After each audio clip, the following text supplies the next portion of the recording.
8 గంటలు నేను రోజు పడుకుంటున్నాను. అయినా కానీ నాకు లేసిన తర్వాత ఫ్రెష్‌గా అనిపించట్లేదు. ఇంకా టైర్డ్‌గా అనిపించడము, ఇంకా పడుకోవాలనిపించడము, మూడ్ బావుండకపోవడము, దేని పట్ల ఇంట్రెస్ట్ ఉండకపోవడము, కాన్సంట్రేషన్ ఉండకపోవడము, బాడీ పెయిన్స్, హెడేక్ రావడము, ఇలాంటి సింప్టమ్స్ ఫేస్ అవుతున్నాను. అప్పుడేంటి అనే క్వెషన్ మీకుందా?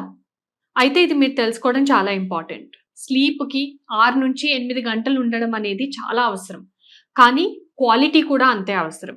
ఒకవేళ మీరు మధ్య మధ్యలో లేస్తున్నా, రిపీటెడ్‌గా లేసిన తర్వాత పడుకోవడానికి టైం పట్టినా, డే టైము ఇలాంటి సింప్టమ్స్ ఏవైనా ఉన్నా గానీ, స్లీప్ క్వాలిటీ బాలేనట్టు మీనింగ్.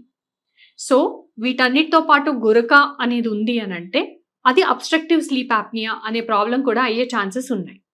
ఇది కేవలం లావున్న వాళ్ళలోనే రావాల్సిన అవసరం లేదు. ఇది సన్నగున్న వాళ్ళలో, ఎటువంటి ఏజ్ గ్రూప్‌లో కూడా వచ్చే అవకాశాలుంటాయి.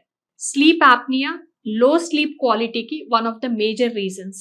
కాబట్టి ఇమ్మీడియేట్‌గా డయాగ్నోసిస్ చేసుకోవడము, ఇమ్మీడియేట్‌గా ట్రీట్మెంట్ తీసుకోవడం అనేది చాలా ముఖ్యం. దీనికి స్లీప్ స్టడీ అనే టెస్ట్ చేయాలి.